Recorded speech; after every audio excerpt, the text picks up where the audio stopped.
There's a specific kind of frustration you carry. It's not loud, it doesn't explode. It hums quietly in the background of your life. You have interests, too many of them. Things you genuinely care about, things you could be good at, things that light something up inside you.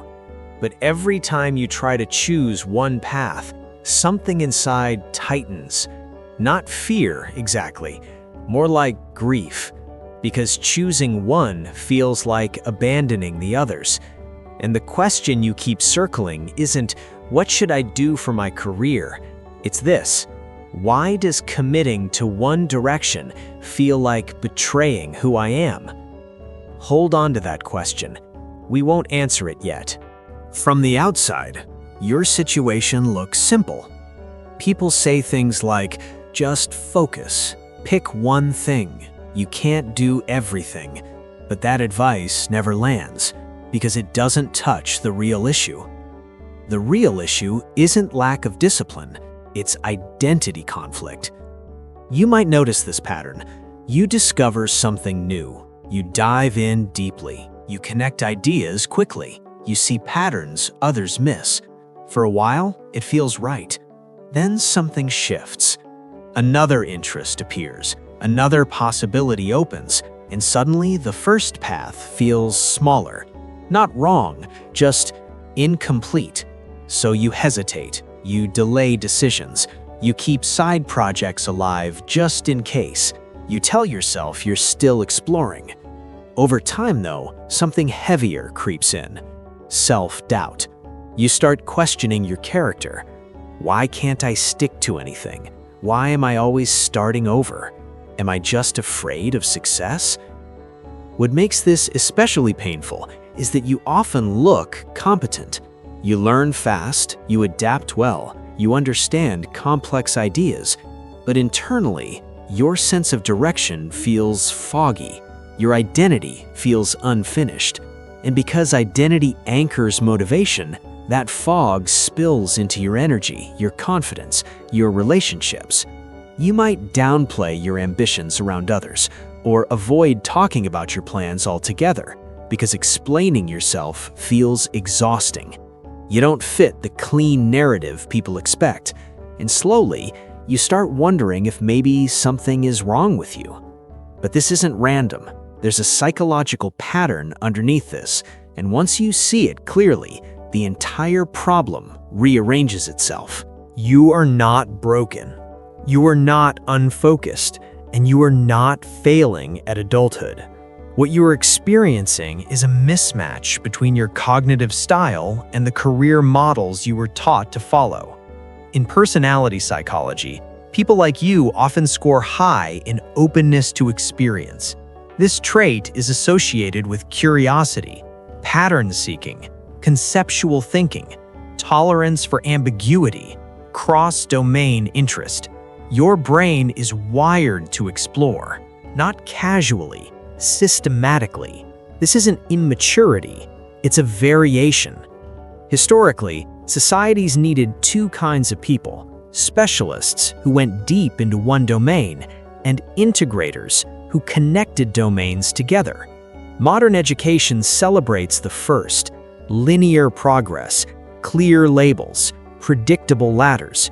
But your mind doesn't move in straight lines, it moves in networks. And when a network-style mind is forced into a ladder-style structure, it experiences constant internal friction. That friction isn't a flaw, it's feedback. But there's still a deeper layer. Even knowing this, why does commitment itself feel threatening? That answer lives inside how the brain protects identity. Your brain is designed to protect your sense of self. Not happiness, not success, identity. From a neuroscience perspective, decisions aren't just about outcomes. They're about who you become after making them. This is where things get difficult for people with many interests. When someone with one dominant interest commits to a career path, their brain registers gain, more coherence, more certainty, more self-definition. But when you commit to one path, your brain registers loss. Loss of possible selves, loss of alternative futures, loss of identities that still feel alive inside you.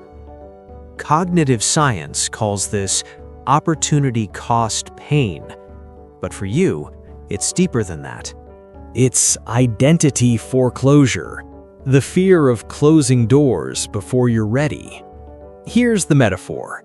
Imagine your interests as rooms in a long hallway. Each room holds a version of you. In one room, you're analytical and precise. In another, creative and expressive. In another, strategic. In another, reflective. Now imagine someone says, you can only live in one room. All the others will be locked permanently. Your hesitation suddenly makes sense. Neurologically, this conflict activates the prefrontal cortex, where long-term planning lives, and the amygdala, which monitors threat. Commitment feels like threat because it signals irreversible loss. So your brain does what it evolved to do. It delays, it explores, it keeps options alive, not because you're weak, because you're protective. But protection has a cost. Avoiding loss also delays integration, and without integration, your career never stabilizes. This is the central tension, and resolving it requires changing the rules of commitment itself. What works for people like you is not forcing focus. It's structuring your identity in a way your brain can tolerate. This framework has 5 principles. Each one aligns with how cognition, motivation, and identity actually work. Principle 1. Stop choosing who you are. Choose what you're building. What to do? Replace identity questions with construction questions. Instead of who should I be, ask what am I building right now? Why it works in the brain? Identity questions activate threat circuits. Construction questions activate problem-solving circuits. The brain feels safer when identity is a byproduct, not the goal. Real-life example. Instead of deciding whether you're a writer, strategist, or psychologist, you focus on building a body of work that explains complex ideas clearly. The label comes later. Curiosity beat. But building without direction can feel scattered. Something has to organize the effort. Principle 2. Design an M-shaped skill structure. What to do? Develop 2 to 3 deep skill pillars, not one. This is the M-shaped model. Depth, breadth, depth. Why it works in the brain? Motivation increases when skills cross-activate. Neural networks reinforce each other when applied in multiple contexts. You stay engaged longer. Real-life example, you go deep into psychology, then deep into communication, then deep into synthesis. Individually, these are common skills. Together, they're rare. Curiosity beat, but depth still requires commitment, and commitment still triggers fear. So we adjust how commitment works. Principle 3. Commit in time, not identity. What to do? Make commitments that expire. Seasons, not forever. Why it works in the brain? Clear time boundaries reduce perceived threat. The amygdala relaxes when exit routes are visible. Real-life example, I'll fully pursue this direction for the next 18 months. No identity vows, no lifetime promises, just focused effort within a container. Curiosity beat? Still, there's another force pulling you sideways, exploration itself. Principle 4. Separate exploration from execution. What to do? Create distinct mental and temporal spaces. One for curiosity, one for building. Why it works in the brain. Constant switching depletes cognitive resources. Separation preserves depth without suppressing curiosity. Exploration feeds dopamine. Execution requires stability. Real-life example. You give curiosity a controlled outlet, a weekly window, a notebook, a sandbox. The rest of the time, you build.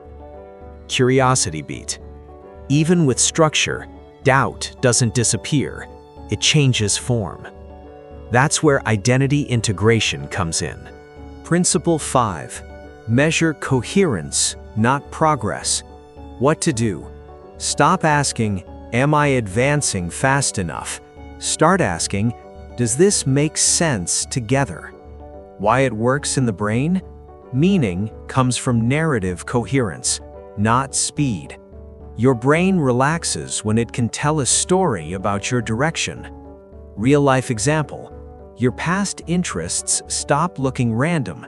They become chapters. Skills you thought you abandoned start connecting. Here's the model to remember. You don't have a focus problem. You have a shape problem. Your career doesn't want to be a line. It wants to be a structure, an ecosystem, something that allows multiple parts of you to coexist without competing. When you stop trying to amputate interests and start organizing them, clarity emerges naturally. Not suddenly, not perfectly, but steadily. Your nervous system relaxes because it's no longer under threat, and motivation returns not because you forced it, but because the work finally fits the mind doing it. The question from the beginning comes back now. Why did commitment feel like betrayal? Because you thought it required erasure. But it doesn't. It requires design. There's nothing wrong with wanting a career that reflects the full complexity of who you are. You were never meant to shrink yourself to fit a narrow role. Your many interests aren't distractions, they're signals. They point toward a future that doesn't exist yet, one you have to assemble intentionally. When you stop asking, "What should I give up?" and start asking, "How do these pieces belong together?" the tension eases. And maybe that's the shift you've been waiting for. Not more focus, but more permission to become something that actually fits you.